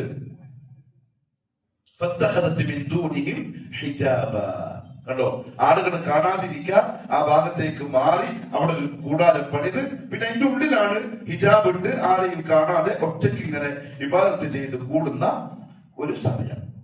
പക്ഷെ അല്ലാഹു സുബ്ഹാനഹു വ തആല മറിയമിലൂടെ വലിയ വലിയ അത്ഭുതങ്ങൾ നേരത്തെ തീരുമാനിച്ചിട്ടുണ്ട്. അംറൻ ഖദിയ്യ, അല്ലാഹുവിന്റെ തീരുമാനത്തിനെതിരെ ഒരാൾക്ക് ചെയ്യാനും സാധിക്കൂല. അല്ലാഹുവിന്റെ ഖദാഇനെ ആർക്കും മാറ്റി എഴുതാനും സാധിക്കൂല. ഒരു ദിവസം മറിയം അവിടെ ഇരിക്കുന്ന സമയം ഫഅർസൽനാ ഇലൈഹാ റൂഹന, നമ്മുടെ റൂഹിനെ നാം മറിയമിന്റെ അടുത്തേക്ക് അയച്ചു. ആരാണ് റൂഹ്? ജിബ്രീൽ. ദുനിയാവിലേക്ക് ജിബ്രീൽ വരുന്ന സന്ദർഭങ്ങൾ പറയുന്ന സ്ഥലത്തൊക്കെ അല്ലാഹു വെച്ചിരിക്കുന്ന പേര് റൂഹ് എന്നാണ്. ഖുർആന്റെ പദപ്രയോഗം മനസ്സിലാക്കണേ. ദുനിയാവിലേക്ക് വരുന്ന സമയത്തൊക്കെ ജിബ്രീലിന്റെ പേര് പറഞ്ഞിട്ടുള്ളത് റൂഹ് എന്നാണ്. കാരണം ജിബ്രീൽ ദുനിയാവിലേക്ക് വരുന്നത് റൂഹിലുള്ള റിസ്ക്കും കൊണ്ടാണ്. ശരീരത്തിനുള്ള ഫുഡല്ല, റൂഹിന് കിട്ടാനുള്ള കിതാബ് അള്ളാന്റെ തീരുമാനങ്ങളൊക്കെ ആയിട്ട്. അപ്പൊ അതുകൊണ്ടാണ് അത് കണക്ട് ചെയ്തത്. അപ്പൊ ഖുർആനെ പറ്റിയും അള്ളാഹു റൂഹ് എന്ന് പറഞ്ഞിട്ടുണ്ട് ഖുർആനിൽ. ഖുർആൻ കൊണ്ടുവന്ന ജിബ്രീലും അള്ളാഹു പറഞ്ഞു റൂഹുൽ അമീൻ. അതേപോലെ എന്തിനാണ് ഖുർആൻ തന്നത്? മനുഷ്യരുടെ റൂഹിന് പ്രവർത്തിക്കാൻ. ഇപ്പൊ റൂഹാകുന്ന ഖുർആനിനെ, റൂഹാകുന്ന ജിബ്രീൽ മനുഷ്യന്റെ റൂഹിന് വേണ്ടി കൊണ്ടുവന്നതാണ്. റൂഹിലാണ് ഖുർആൻ. അതായത് നമ്മുടെ ജസദ് വേസ്റ്റാണ്. ഈ ബോഡി നമ്മളിത് ഏറ്റവും അധികം ശ്രദ്ധിക്കുന്നതാണ്. പുസ്തകം പറയുമ്പോൾ തന്നെ നല്ലോണം തിന്നോണം. തിന്നാന്ന് പറഞ്ഞാൽ നമ്മുടെ മെമ്പേഴ്സ് കാണത്തില്ലേ, നിർത്തല്ലേ, നമ്മൾ പട്ടിണിയാവും. അള്ളാഹു ബർക്കത്ത് ചെയ്തത്. ഇന്ന് ഉച്ചയ്ക്ക് ഉണ്ട് മാഷാ ടിഫിന് കൊണ്ടുവരുന്നത്. അള്ളാഹു നിങ്ങൾ ഓക്ക് ഭാര്യ കോരി കൊടുക്കട്ടെ. ആഫിയത്ത് അള്ളാഹു നസീബാക്കട്ടെ. മനസ്സിന് ഭയങ്കര സന്തോഷമായിപ്പോയി. അവർക്ക് എത്ര സന്തോഷമായിട്ടുണ്ടോ ആ ഫുഡ് കിട്ടുമ്പോ? അത് ഭയങ്കരമായ സ്വഭാവം, ഭയങ്കര സ്വഭാവം. അള്ളാഹു നിലനിർത്തി കൊടുക്കട്ടെ. ജസദ് വേസ്റ്റാണ്. നമ്മൾ ഇങ്ങനെ ഒന്നും തിന്നാതായി ഹെർബലിന്റെ ഞാനൊരു ജ്യൂസാണ്. ഇപ്പൊ പുതിയ ഡോക്ടർമാർ ചോദിച്ചിട്ടുണ്ട്, ഭക്ഷണം കഴിക്കാതെ പട്ടിണി കിടന്ന് തടി കുറക്കുന്നത് അബദ്ധമാണ്. കാരണം എപ്പോഴെങ്കിലും തിന്ന് തുടങ്ങിയാൽ ഡബിളായിട്ട് വരും. പേന കുപ്പായ മാറ്റിൽ വരും, ഡബിൾ തടി പിന്നെ തിരിച്ചു വരും. നല്ലോണം തിന്നുക, ഓടുക, നടക്കുക, എക്സസൈസ് ചെയ്യുക, അങ്ങനെ എന്ത് ചെയ്യാം, കണ്ടോളാം. അതേ ഉള്ളൂ. എല്ലാരും ജസത്തിന്റെ വിഷയത്തിൽ ഭയങ്കര ഇതല്ലേ. എന്റെ മോള് പറയും, ഇപ്പൊ കുറച്ച് ജിമ്മിലെല്ലാം തൊണ്ടനെ പോലെ ആവലായി. ഞാൻ പറയും, മോളെ എന്തായാലും കഴിഞ്ഞു 40 വയസ്സായില്ലേ, ഇപ്പം അത്രയേ ഉള്ളൂ ഫാഷൻ. ഉള്ളപ്പോ നല്ലോണം തിന്ന വേറെന്താക്കി നമുക്ക് പോകാൻ കഴിയില്ല, സമയം കിട്ടുന്നില്ല, പോണം തന്നെ വിചാരിക്കും. എല്ലാവർക്കും ജസദിന്റെ ശരീരം അതിനെ പുഷ്ടിപ്പെടും. വേണ്ടതല്ല കേട്ടോ, വേണ്ടതാണ്. അതും ഒരു ഭാഗമാണ്. റൂഹ് നിലനിൽക്കേണ്ട സാധനമാണ് ജസദ്. അതിനെന്തായാലും നോക്കണം. മുമ്പ് സ്റ്റാറ്റസ് കണ്ടപ്പോ എനിക്കിപ്പോ ഒരു പൂതി വന്നിട്ടുണ്ട്. ഒരാടിനെ പുഴുങ്ങി തിന്നണം. ഇയാളിങ്ങനെ സ്റ്റാറ്റസ് വെക്കുന്നത് ആടിനെ പുഴുങ്ങുന്നതും ബിരിയാണി വെക്കുന്നതും, ആടിനെ തന്നെ ഫുള്ളായിട്ട് തിന്നണം. അപ്പൊ നല്ല ആഫിയത്തും ബറക്കത്തും നസീബാക്കട്ടെ. ഹലാലൻ കുലൂ മിമ്മാ ഫിൽ അർദി ഹലാലൻ ത്വയ്യിബൻ. ഹലാലിൽ തിന്നോളാന്ന് പറയുന്നത് ഒന്നുമില്ല. ഹലാലിൽ തിന്നാൽ ഒന്നും വരാൻ പോകുന്നില്ല. ഹറാമിന്റെ ഇടയിൽ കയറുമ്പോഴാണ് രോഗവും അതും ഇതും എല്ലാം നമുക്ക് വരുന്നത്. വളരെ ശ്രദ്ധിക്കേണ്ട. ഹലാൽ ഒന്നാമത് തിന്നാൻ പറഞ്ഞ സാധനമാണ്. ഓവറാക്കണ്ട, ഇസ്രാഫാക്കണ്ട. നിങ്ങളെന്ത് കേൾക്കുന്നു? എന്തിനു കേൾക്കുന്നത്?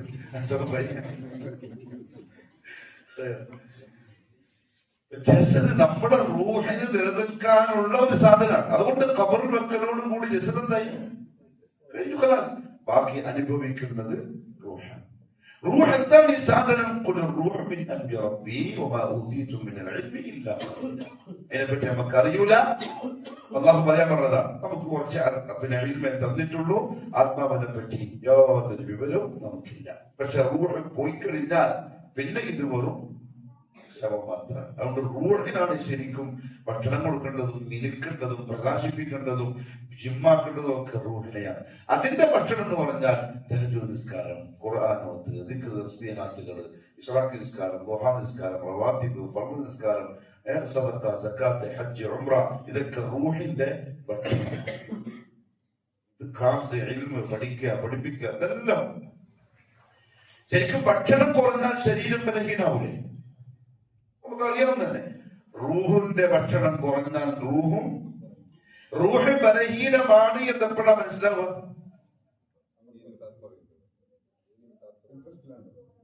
മാത്രമല്ല തെറ്റ് ചെയ്യാൻ ഇൻട്രസ്റ്റ് കൂടും. തെറ്റ് ചെയ്യാൻ ഇൻട്രസ്റ്റ് കൂടുന്നുണ്ടെങ്കിൽ മനസ്സിലായിക്കൊള്ളണം ഭക്ഷണം കിട്ടുന്നില്ല. ഇപ്പൊ തന്നെ നിസ്കരിച്ചിട്ട് പുറാണിക്കൊള്ളണം. അല്ല ട്രിപ്പിടാന്ന് പറയുന്നത്. ബോധം കെട്ടി പോകുമ്പോൾ നേരെ കൊണ്ടിട്ട് ട്രിപ്പ് കേട്ടിട്ടില്ലേ? അതേ ട്രിപ്പാണ് ഖുർആനോത്ത്, രണ്ടാമത്തെ നിസ്കാരം. അത് വേഗം കൊടുത്തോണ്ട് റൂഹിന് അപ്പൊ ഉഷാറാവും. ഇസ്തിഗ്ഫാറൊക്കെ ഭയങ്കരമായ എന്ത് ഫുഡ് നമ്മൾ രാവിലെ കുടിക്കുന്നത്? ഹർബൽ. ഭയങ്കര ഹർബലാണ് ഇസ്തിഗ്ഫാർ റൂഹിന്. അത് കുടിച്ചാൽ മതി, നല്ല സൂപ്പർ ആയിട്ട് വരും. അത്ര നല്ല മരുന്നാണ് അസ്തഗ്ഫിറുല്ലാഹൽ അദീം. ഭയങ്കര പുണ്യമുള്ള സംഗതിയാണ്. അല്ലാഹു അമൽ ചെയ്യാൻ തൗഫീഖ് തരട്ടെ. എന്തായാലും മറിയം അങ്ങനെ ഒറ്റക്ക് ആരെയും കാണാതിരിക്കുമ്പോ ജിബ്രീലിനെ അയച്ചു. ജിബ്രീലിനെ കണ്ടപ്പം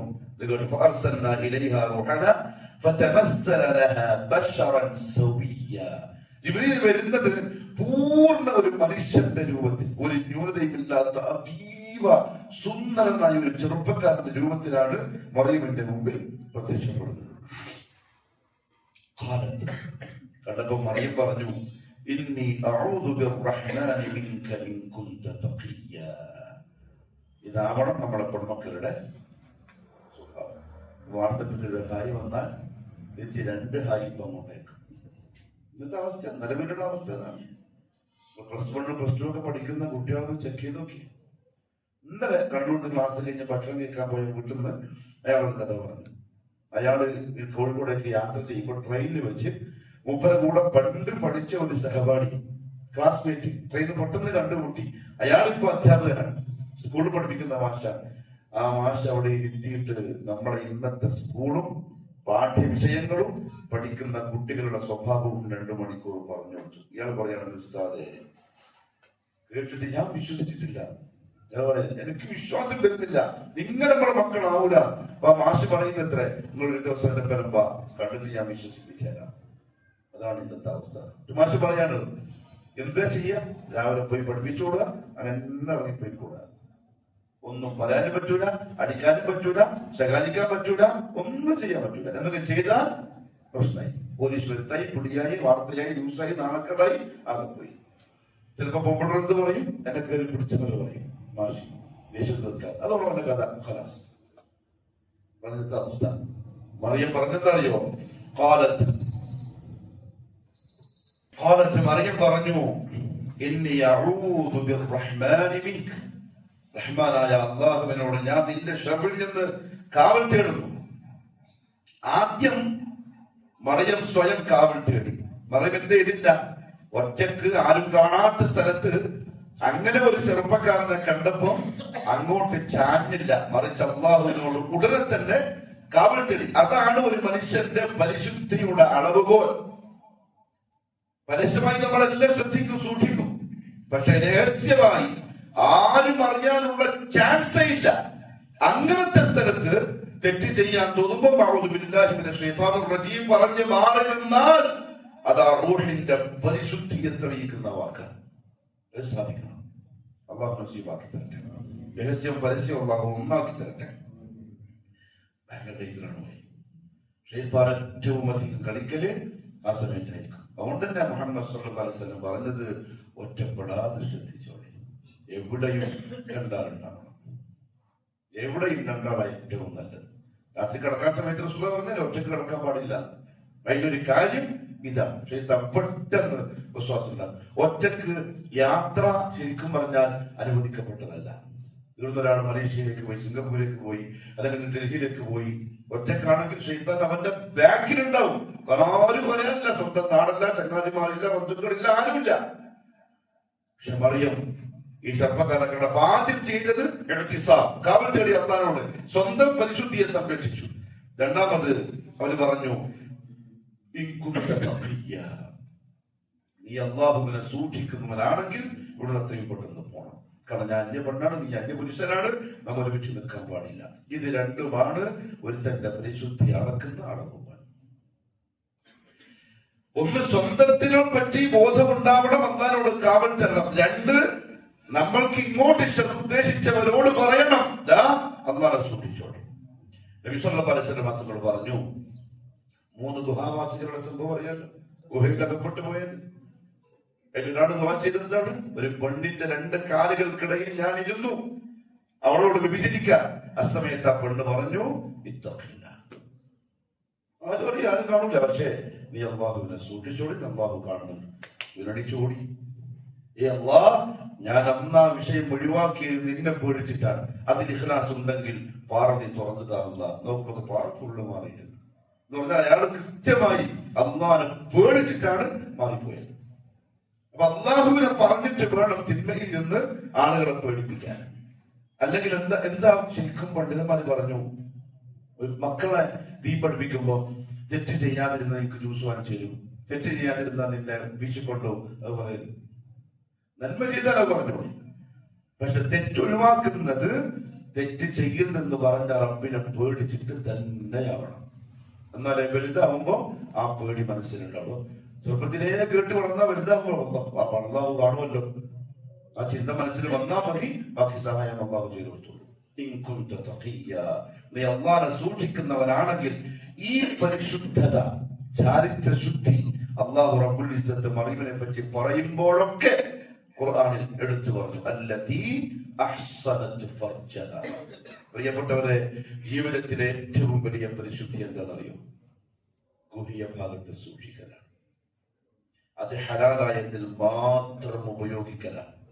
അത് ഹറാമായതിൽ ഉപയോഗിച്ചിട്ടുണ്ടെങ്കിൽ ജീവിതത്തിന്റെ പരിശുദ്ധി. അല്ലതീ അഹ്സനത് ഫർജഹ. മറിയം ആരാണെന്നറിയോ? അവളുടെ ഫർജിനെ സൂക്ഷിച്ചവളാണ്, ഗുഹ്യ ഭാഗത്തെ സംരക്ഷിച്ചവളാണെന്ന് അല്ലാഹു പറയും. അതാണ് ഏറ്റവും വലിയ സംരക്ഷണം. അതുകൊണ്ടാണ് നബി സല്ലല്ലാഹു അലൈഹി വസല്ലം പറഞ്ഞത്, മൻ യദ്മൻ ലീ മാ ബൈന ലിഹ്യൈഹി വമാ ബൈന ഫഖ്ദൈഹി. 2 താടിയെല്ലിന്റെ ഇടയിലുള്ള സാധനം നാവ്, 2 കാലുകൾക്കിടയിലുള്ള സാധനം ഗുഹ്യ ഭാഗം. ഇത് രണ്ടും സൂക്ഷിച്ചോളാം എന്ന് എനിക്ക് ആര് വാക്ക് തരുന്നുവോ, അദ്മൻ ലഹുൽ ജന്ന, ഓടി ഞാൻ സ്വർഗം വാങ്ങിച്ചു തരാം എന്ന വാക്ക് തിരിച്ചു തരുന്നു. ഇത് രണ്ടിനെയും സൂക്ഷിക്കുന്നത് വലിയ പാടാണ്. അല്ലെങ്കിൽ എന്തെങ്കിലും എന്തുണ്ടാവണം, മറ്റേ ഇതില്ലേ, കൊറോണന്റെ വാക്സിനൊക്കെ അടിച്ചിട്ട് ആകെ തളർന്നു പോകണം, പ്രശ്നമൊന്നുമില്ല. ആരോഗ്യവാനായ ആണും പെണ്ണും അള്ളാഹുവിനെ പേടിച്ച് ഗുഹ്യഭാഗത്തെ സൂക്ഷിക്കലാണ് നമ്പർ 1 തഖ്വ. മറിയമിനെ പറ്റി അള്ളാഹു പറയുമ്പോഴൊക്കെ പറഞ്ഞു, വല്ലതി മറിയം ബിൻത് ഇമ്രാൻ അല്ലതി അഹ്സനത് ഫർജഹ. ഗുഹ്യഭാഗത്തെ സൂക്ഷിച്ച മറിയം. വഖാല വല്ലതി അഹ്സനത് ഫർജഹ. ഗുഹ്യഭാഗത്തെ സൂക്ഷിച്ച മറിയമിന് ഫനഫഖ്നാ ഫീഹാ ബിറൂഹിനാ. ഏറ്റവും നല്ല കുഞ്ഞിനെ ഏറ്റവും നല്ല പരിശുദ്ധിയുള്ള ഫർജിലൂടെ അള്ളാഹു കൊടുത്തു. ഇവിടെ ഒരു പാഠം അറിയോ? ഗുഹ്യഭാഗത്തെ ആണും പെണ്ണും സൂക്ഷിച്ചിട്ടില്ലെങ്കിൽ അതിലൂടെ പുറത്തേക്ക് വരുന്ന മക്കളുടെ വിഷയത്തിൽ ഒരു ഗ്യാരണ്ടിയില്ല. ഒരു ഗ്യാരണ്ടിയില്ല. കാരണം മോശമായതിൽ നിന്ന് മോശമായതേ പുറത്തേക്ക് വരൂ, നല്ലതിൽ നിന്ന് നല്ലതേ പുറത്തേക്ക് വരൂ. വളരെ ശ്രദ്ധിക്കണം, പ്രത്യേകിച്ചും പുതിയ കാലത്ത്. കാരണം പുതിയ കാലത്ത് ഗുഹ്യഭാഗത്തെ സൂക്ഷിക്കുന്നത് പറഞ്ഞാൽ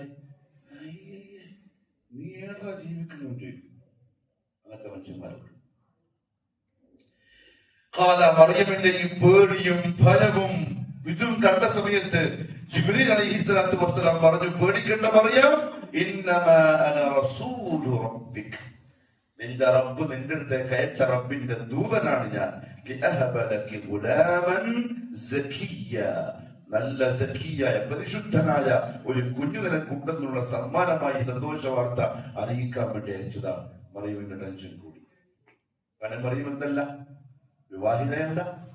ഇനിയിപ്പോ ഗർഭിണി കൂടി ആയാലും എന്തായിരിക്കും അവസ്ഥ? ഉടൻ തന്നെ മറിയം ചോദിച്ചു, എന്ത് വർത്തമാനം പറയുന്നത്, എനിക്കെങ്ങനെ കുഞ്ഞുണ്ടാവുക? എന്നെ ഒരു പുരുഷൻ തൊട്ടിട്ട് പോലുമില്ല. അങ്ങനെ പറയാൻ പറ്റുന്ന എത്ര പേരിന്റെ ദുനിയാവിലുണ്ടാവും? വലം യംസസ്നി ബശർ. പുതിയ കാലത്ത് കുറവായിരിക്കും. تعجبت مريم عليها السلام من وجود الولد من غير أب. ഒരു ബാപ്പയില്ലാതെ ഭർത്താവില്ലാതെ എനിക്ക് എങ്ങനെയാ ഒരു കുഞ്ഞുണ്ടാവുക? എന്തായാലും ഉപ്പയും ഉമ്മയും ചേരൽ കുഞ്ഞുണ്ടാകാനുള്ള ശർത്താണ്. അത് ഹലാലാണെങ്കിലും ഹറാമാണെങ്കിലും വിചാരത്തിലൂടെ ആണെങ്കിലും അതെന്തായാലും ഇല്ല. മറിയമിന്റെ വിചാരം എന്തായാലും ഉണ്ടാവൂല, ഭർത്താവൂല. പിന്നെ എങ്ങനെ കുഞ്ഞുണ്ടാവുക? ജിബ്രീൽ പറഞ്ഞു, അതങ്ങനെ തന്നെയാണ്. നിന്റെ റബ്ബിനെ സംബന്ധിച്ചിടത്തോളം അത് വളരെ ഈസി ആയിട്ടുള്ള കാര്യമാണ്. കാരണം ആദമിന് ഉപ്പയുമില്ല ഉമ്മയുമില്ല. ഹവ്വായിനെ ആദമിന്റെ എല്ലിൽ നിന്നാണ്. അതേപോലെ ഈസ ഉപ്പയില്ലാതെയാണ് അള്ളാഹു സൃഷ്ടിക്കാൻ പോകുന്നത്. അവിടെ അള്ളാഹിനെ സംബന്ധിച്ചിടത്തോളം എന്തല്ല, ഇതൊന്നും ഒരു വിഷയമുള്ള സംഗതിയല്ല. മാത്രമല്ല ജനങ്ങൾക്ക് വലിയ ദൃഷ്ടാന്തമായിരിക്കും നിനക്ക് ഉണ്ടാകുന്ന മകൻ ഈസ. അതേപോലെ ജനങ്ങൾക്ക് വലിയ റഹ്മത്തും കാരുണ്യവുമായിരിക്കും. വകാന അംറൻ മഖദിയ. നീ പ്രസവിക്കുക എന്നുള്ളത് അല്ലാഹുവിന്റെ തീരുമാനമായി കഴിഞ്ഞതാണ്. ഇനി മാറ്റമില്ല. തഫ്സീറിന്റെ കിതാബുകളിൽ കാണാം, ജിബ്രീൽ അലൈഹിസ്സലാത്തു വസ്സലാം മറിയം ബീവി ധരിച്ച കുപ്പായത്തിന്റെ കീശയിലാണ് ഊതിയത്. ഊതി കുപ്പായത്തിന്റെ കീശ ഊതിയത് അത് നേരെ ഗർഭാശയത്തിലെത്തി മറിയം ഗർഭിണിയായി. ഗർഭിണി അള്ളാനെ സംബന്ധിച്ച് ഇതെന്തല്ല ആണ്. ഈ കഥ കേൾക്കുന്നത് നമുക്ക് അള്ളാഹ് ഉറപ്പ് വേണം. അലാക്കുള്ളി ഷെയ്ഖ് കഥയാണ് സൈഫുദ്ദീൻ. നിന്നെ അള്ളാഹുവിനെ എഴുന്നേൽപ്പിച്ച് നിർത്താൻ വലിയ പണിയല്ല. അള്ളാഹു അങ്ങനെ ആക്കി തെറ്റ് അള്ളാഹുബാക്കട്ടെ. അള്ളാഹിനെ സംബന്ധിച്ചൊരു പണിയല്ല അത്. നമുക്ക് സബബുകൾ മുമ്പിലുള്ളത് കൊണ്ടാണ് തോന്നുക പറ്റുമോ ഇല്ലേ. ഡോക്ടർമാർ അങ്ങനെ പറയുന്നു, എല്ലാവരും ദുആ ചെയ്യും. എല്ലാത്തിനും കഴിവുള്ളതാണ്. മറിയം ഒറ്റ സെക്കൻഡിൽ ഗർഭിണിയായി, ഒറ്റ ഊത്തിൽ ഗർഭിണി. അല്ല പറഞ്ഞത് അറിയോ? എന്ന് പറഞ്ഞാൽ ഈസി. അതെനിക്ക് വളരെ ഈസിയാണ് പറയുമ്പോ വലിയ വിഷയമുള്ള സംഗതിയല്ല. ഇതേ മറുപടി ഇബ്രാഹിം നബിന്റെ ഭാര്യ ആസിയോടും അല്ലാഹു പറഞ്ഞു. അള്ളാന്റെ തീരുമാനത്തിൽ എന്താ നിങ്ങൾക്ക് അത്ഭുതം വരുന്നുണ്ടോ? ഇതല്ല ഇതിന്റെ അപ്പുറത്ത് ചെയ്യുന്ന റബ്ബ്. ആകാശത്തെ പടച്ചവനാണ്, ഭൂമി ഇങ്ങനെ ആക്കിയവനാണ്, അവസരം ഉണ്ടാക്കിയവനാണ്. പിന്നെ ഇതിൽ പോകുന്നൊരു മനുഷ്യൻ എന്തെങ്കിലും ചെയ്ത് നോക്കാൻ അള്ളാഹ്. അയ്യൂബിന് മിക്ക രോഗമായില്ലേ, രോഗം പിടിച്ച് കൊണ്ടുവന്ന് ശരീരത്തിൽ നിന്ന് ദുർഗന്ധം വന്ന് ആളുകളെ അടുക്കാൻ പറ്റാത്ത അവസ്ഥയായി. അവസാനം അദ്ദേഹത്തിന്റെ നാവിൽ കൂടി പുണ്ടു ബാധിച്ച് ദിക്ർ ചെയ്യാൻ പറ്റാത്ത അവസ്ഥ വന്നപ്പോഴാണ് അത്രേ അദ്ദേഹം ദുആ ചെയ്തത്, അല്ലാഹുവേ അന്നീ മസ്സനിയ ശൈത്വാനു ബിനുസ്ബിൻ വഅദാബ്. ഇതാ എന്നെ ശൈത്താൻ വല്ലാണ്ട് പ്രയാസത്തിലാക്കിയിരിക്കുന്നു, ഞാൻ രോഗിയാണ്, എനിക്കൊന്ന് ശിഫയാക്കി തരണം. ലാസ്റ്റ് ടൈമിൽ അതെന്താ പറഞ്ഞറിയോ? ഉർഖുബിരിജിരിക്, നിന്റെ കാലം തടച്ച് ഒന്ന് മുട്ടി കാലമുണ്ട്, ഉടന്ന് വെള്ളം വന്നു, ഒന്ന് കുളിച്ചിട്ട് അണിയിച്ചോളാം. അതിന് കുളിച്ചെണീച്ചു. അങ്ങനത്തെ രോഗം ഉണ്ടായിട്ടേ ഇല്ല. ശരീരം നോക്കുന്ന ആൾക്ക് നമ്മളൊക്കെ ചില അടികളങ്ങളില്ല. പണ്ട് ചെറുപ്പത്തിൽ പുണ്ടെല്ലാം വന്ന് വെട്ടെല്ലാം കൊണ്ട് ചില മുട്ടയുടെ അടുത്ത് ചിലപ്പോൾ ചില ആൾക്കാരെ തലക്ക് കാണാൻ പറ്റും, പഴയ കല്ലിന്റെ അടയാളം. അയ്യൂബ് നബിന്റെ ശരീരത്തിൽ അങ്ങനെ ഒന്നും ഇല്ല. ആൾക്കാർക്ക് തോന്നൂല ഇങ്ങനത്തെ രോഗിയായിരുന്നു. ഒറ്റ സെക്കൻഡിൽ അവിടെ പ്രതീക്ഷ ഉണ്ടൊന്നും വേണ്ട, നിരാശ വേണ്ടേ വേണ്ട. ഉപ്പ ഉമ്മെല്ലാം ചോദിച്ചോടുന്നാ മതി. ഇമാം ബുഖാരി റഹ്മത്തുള്ളാഹിക്ക് കണ്ണില്ല, കാഴ്ചയില്ല. ഉമ്മക്ക് ഭയങ്കര ടെൻഷനായിരുന്നു. എന്റെ മോനെ കാഴ്ച കൊടുക്കണേ അല്ല, എന്റെ മോന് കാഴ്ച കൊടുക്കണേ അല്ല. നിരന്തരം ദുആ. ഒരു ദിവസം ഇബ്രാഹിം നബിയെ സ്വപ്നം കണ്ടു ഇമാം ബുഖാരിന്റെ ഉമ്മ. ഇബ്രാഹിം പറയാണ്, സഹോദരി എന്റെ മോന് കാഴ്ച തെറ്റി കിട്ടിയിട്ടുണ്ട്. ഭയങ്കര എന്തായാലും പറയാ എക്സൈറ്റ്മെന്റ് ഉണ്ടല്ലോ, എന്തായാലും ഭാഷ പറയാ ഞെട്ടി എണീക്കണം അത്ഭുതത്തോടെ. നോക്കുമ്പോ എന്താ കാണുന്നറിയോ? മുഹമ്മദ് ഉമ്മാനെ ഇങ്ങനെ നോക്കി, ആദ്യമായിട്ട് ഉമ്മാനെ കാണുന്നു. മോനിങ്ങനെ നോക്കി നിൽക്കുക ഉമ്മാനെ, രണ്ട് കണ്ണിനും കാഴ്ച കിട്ടിയിട്ട്. അതിന് ശേഷമാണ് ഇന്നത്തെ ഇമാം ബുഖാരി ആയത്. ഉമ്മാന്റെ ദുആന്റെ ഫലാണ് നമ്മൾക്ക് ഇമാം ബുഖാരിയെ കിട്ടിയത്. അതുകൊണ്ട് നിരാശയൊന്നുമില്ല. എന്ത് കാര്യത്തിലും. അതുകൊണ്ട് തന്നെ പണ്ഡിതന്മാർ പറഞ്ഞു ദുആഇനെ ഒരായുധമായി കൈകൊണ്ടിരിക്കണം. ഒരു പ്രത്യേക ടൈം ദുആഇന് നമ്മൾ കൊടുക്കണം. പ്രത്യേകിച്ച് വെള്ളിയാഴ്ച ഇന്ന് മഗ്‌രിബിനോട് അടുത്ത സമയം ദുആഇന് ഇജാബത്തുള്ള സമയമാണ്. ആ സമയത്തൊക്കെ നമ്മൾ എന്തായാലും പള്ളിയിൽ വേണം. ഇനി പള്ളി വരാൻ പറ്റാത്ത സാഹചര്യമാണെങ്കിൽ ദുആഇനെങ്കിലും വേണം. അസറിന്റെയും മഗ്‌രിബിന്റെയും ഇടയിലുള്ള സമയം വെള്ളിയാഴ്ച ദുആക്ക് ഇജാബത്തുള്ള സമയമാണ്. എന്ത് വേണമെങ്കിലും എന്ത് തോന്നരുത് എനിക്ക് കിട്ടോ, ഇതെല്ലാം ചോദിക്കാൻ പറ്റിയതാണോ. ചോദിക്കുന്ന ആരോടാ? ആജിക്കാരോടല്ല, റബ്ബുൽ ആലമീനോടാണ്. അല്ലാഹു നമ്മുടെ ദുആ ഖബൂൽ ചെയ്യട്ടെ. ഖൈർ മറിയക്കൽ കൂടിയായി فانتبذت به مكانا قصيا. ഗർഭിണിയായി വയറ് നിൽക്കാൻ തുടങ്ങി. ചില റിവായത്തിൽ ഒറ്റ ദിവസം കൊണ്ട് പ്രസവം നടന്നു. രാവിലെ ഊതി വൈകുന്നേരം ആകുമ്പോ പ്രസവം നടന്നു. കാരണം അത്ഭുതമല്ലേ? അല്ലെങ്കിലേ അത്ഭുതമാണ്. അത് അതിന്റെ ഭാഗത്തുള്ളതാണ്. എന്തായാലും ഗർഭിണിയായപ്പോ മറിയം പള്ളി വിട്ടിട്ട് എവിടെയോ ആരും കാണാത്തൊരു സ്ഥലത്ത് പോയിട്ട് താമസം തുടങ്ങി. കാരണം ഇത് അറിഞ്ഞാൽ ആൾക്കാരെന്താ സ്വാഭാവികമായിട്ട് പറയുള്ളൂ, മറിയം ഭർത്താവില്ലാത്ത അവിവാഹിതയാണ്. അതുകൊണ്ട് ഒരിക്കലും ആൾക്കാർക്ക് ഉൾക്കൊള്ളാനും അംഗീകരിക്കാനും പറ്റൂല. ആൾക്കാർ കണ്ടാൽ എന്തേ പറയുള്ളൂ, മറിയം തെറ്റ് ചെയ്തു. അതിന് സഹിക്കാൻ പറ്റാണ്ട് അവര് നാട് വിട്ടു. മക്കാനം കസിയ, ആരുമായിട്ട് ഒരു ബന്ധമില്ലാത്ത സ്ഥലത്ത് പോയി താമസം തുടങ്ങി. കുറച്ചു കഴിഞ്ഞപ്പം ഈ പ്രസവത്തിന്റെ സമയം അടുത്തപ്പം വേദന വരാൻ തുടങ്ങി. അന്നേരം അല്ലാഹു പറഞ്ഞു, മറിയം നീ ആ കാണുന്ന ഈത്തപ്പഴത്തിന്റെ മരമുണ്ടല്ലോ, അങ്ങോട്ട് പോയിട്ട് ആ മരം പിടിച്ചെന്ത് ചെയ്യണം, കുലുക്കണം. ആ സമയത്ത് അല്ല, ഒരു ഈത്തപ്പഴ മരത്തിന്റെ താഴെ ഇരുന്നിട്ട് മറിയം ഇങ്ങനെ വേദന തിന്നുണ്ടല്ലോ, വേദന തുടങ്ങി സഹിക്കാൻ പറ്റാത്ത മരത്തിന്റെ താഴെ പോയി ഇരിക്കുകയാണ്. മറിയം പറയുന്ന ഒരു വാക്ക് അല്ലാഹു പറയാൻ, ഈ പ്രസവിക്കുന്നതിന് മുമ്പ് ഞാനൊന്ന് മരിച്ചു പോയെങ്കിൽ. അപ്പോഴും പ്രസവത്തിനെ പറ്റിയല്ല ചിന്ത. ആളുകൾ കണ്ടാൽ എന്തായിരിക്കും എന്നെ പറ്റി വിചാരിക്കാൻ, അഭിമാന ബോധം, അതാണ് നമുക്ക് ആവശ്യം. ആത്മാഭിമാനം എന്നൊക്കെ പറയല്ലോ. നാളില്ലാത്ത ഇതാണ് നാളിൽ എന്ത് ചെയ്തോ കണ്ടല്ലോ. പെൺവാണിഭ കേസിലെ പിടിയിലായിട്ട് ഇപ്പൊ പത്രക്കാരെ ഫോട്ടോ എടുക്കാൻ വന്നാലുണ്ടാവും. ഇങ്ങനെ പോസ്റ്റ് ചെയ്യുന്ന ഫോട്ടോ പിടിച്ചെന്തിനാ? പെണ്ണിനെ പിടിപ്പിച്ചതിന് പിടിച്ചത്. അല്ലാഹു കാത്തുരക്ഷിക്കട്ടെ. സമൂഹത്തിന് നാണം കെട്ടു, കുടുംബത്തിന് നാണം കെട്ടു. പക്ഷെ അവർക്ക് എന്തുണ്ടാവില്ല, ഒരു കൂസലും ഉണ്ടാവില്ല. അല്ലാഹു അങ്ങനത്തെ നഫ്സിനെ തൊട്ട് കാക്കട്ടെ. അമ്മാറത്തും ബിസ്സൂ. ഞാനൊന്ന് മരിച്ചു പോയെങ്കിൽ.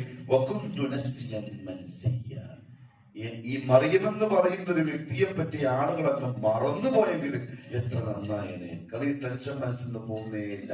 അങ്ങനെ ഭയങ്കരമായ ടെൻഷനും കൊണ്ട് ഇങ്ങനെ നടക്കുകയാണ്. എന്ത് ചെയ്യുമ്പോഴേ ആൾക്കാർ നോക്കിയാൽ എന്ത് പറയും, എന്താ ചെയ്യുക? ഇത്രയും പരിശുദ്ധിയായി ജീവിച്ച എന്നെ പറ്റി എന്താ ആൾക്കാർ വിചാരിക്കുക? പെട്ടെന്നൊരു ദിവസം മറിയമിന്റെ താഴ്ഭാഗത്ത് നിന്നും ഒരു വിളി വന്നു. എഴുതി ഹദീസ് കൊണ്ട് സ്ഥിരപ്പെട്ടതാണ്. ഈസാ അലൈഹിസ്സലാത്തു വസ്സലാം ഗർഭാശയത്തിൽ നിന്നും മറിയമിനോട് സംസാരിച്ചു. അദ്ദേഹത്തിന്റെ മുഅ്ജിസത്താണ്. മറിയം പറയുന്നുണ്ട്, ഞാൻ ഒറ്റയ്ക്കിരിക്കുന്ന സമയം ഈസ എന്നോട് സംസാരിക്കാറുണ്ടായിരുന്നു. വിളിച്ചിട്ട് എന്താ പറഞ്ഞറിയോ? അല്ല തഹ്സനി, ഉമ്മ ഒരു വിഷമം വേണ്ട, ഒരു ടെൻഷനും വേണ്ട. താഴോട്ട് നോക്കി അള്ളാഹു നിങ്ങൾക്ക് വേണ്ടി ഒരു അരുവി ഒഴുക്കിയിട്ടുണ്ട്, വെള്ളം കുടിക്കാൻ വേണ്ടിയിട്ട്. ഒരു വെള്ളം പോകുന്നൊരു ചാല്, അതിന് വെള്ളം സുഖമായിട്ട് കുടിച്ചോളൂ. ഈ ഈത്തപ്പഴമില്ലേ, ആ മരം പിടിച്ച് കുലുക്കിക്കോ. നല്ല ഈത്തപ്പഴം പാകപ്പെട്ട വീടും അതെടുത്ത് തിന്നു. ആ വെള്ളം കുടിച്ച് ഈത്തപ്പഴം തിന്ന് സുഖമായിട്ട് കിടന്നോ, ഒന്നും പേടിക്കണ്ട, ഒരു ടെൻഷനും വേണ്ട. ചെയ്തു തരാം അള്ളാഹു. അതിന്റെ അപ്പുറത്ത് അള്ളാഹു എന്തായാലും തീരുമാനിച്ചിട്ടുണ്ടാവുമല്ലോ. മൈമൂൻ ഇബ്നു അംർ ഇബ്നു മൈമൂൻ റളിയല്ലാഹു പറഞ്ഞു, ഗർഭിണികൾക്ക് അതേപോലെ പ്രസവം കഴിഞ്ഞ പെണ്ണിനും ഈത്തപ്പഴത്തിനേക്കാളും ഏറ്റവും നല്ല ഭക്ഷണം മറ്റൊന്നില്ല എന്ന് പറഞ്ഞിട്ട് ഈ ആയത്ത് ഓതാറുണ്ടായിരുന്നു എന്ന് കിതാബുകളിൽ കാണാം. എന്ന് പറഞ്ഞാൽ അവർക്ക് ആ സമയത്ത് നമ്മളെന്താ കൊടുക്കുക? ടോണിക്. ഇപ്പൊ ഇല്ലാന്ന് തോന്നുന്നില്ല. പണ്ട് ടോണിക്കിന്റെ ഒരു കളിയാണ്. ആ ടോണിക്ക് ഈ ടോണിക്ക് ഇങ്ങനെ വാങ്ങിക്കൊണ്ടോക്കന്നെ. വെറും പച്ചവെള്ളം, കളർ പുരട്ടിയ വെള്ളം. എന്നിട്ട് ഗർഭിണിയല്ലേ, എല്ലാവർക്കും പേടിയല്ലേ, കുടിച്ചോളാം. പിന്നെ ഡോക്ടർക്ക് മാഷാ അല്ലാഹ് പിന്നെ ബാങ്കിൽ നിന്ന് പറയുമ്പോൾ ഇവളെ പ്രസവത്തിന് സമയമായി, അടുത്ത ഗർഭിണി വന്നു, പിന്നെ അടുത്ത ടോണിക്ക് അടുത്തൊക്കെ കൊടുക്കലായി. ഏറ്റവും നല്ലത് നല്ല ഈത്തപ്പഴം, അത് കിട്ടുന്നില്ലെങ്കിൽ കാരക്ക. ഇതാണ് മറിയമിനോട് ആ സമയത്ത് തിന്നാനായി അള്ളാഹു കൽപ്പിച്ചത്. അവരുടെ മറിയമേ, നല്ലോണം തിന്ന, നല്ലോണം കുടിക്കുക, നല്ല കൺകുളിർമയോടെ നിൽക്കുക, ഒന്നും പേടിക്കാനൊന്നുമില്ല. ബാക്കി കാര്യം ഞാൻ ഏറ്റിട്ടുണ്ട് ഇൻഷാ അല്ലാഹ്. ബാക്കി നമ്മളടുത്താഴ്ച പറയാം. അള്ളാഹു ചരിത്രത്തിൽ നിന്ന് പാഠം ഉൾക്കൊള്ളാനുള്ള തൗഫീഖ് നസീബാക്കട്ടെ. സുബ്ഹാനല്ലാഹി വബിഹംദിക് അഷ്ഹദു അൻ ലാ ഇലാഹ ഇല്ലാ അൻത അസ്തഗ്ഫിറുക വ അത്തൂബു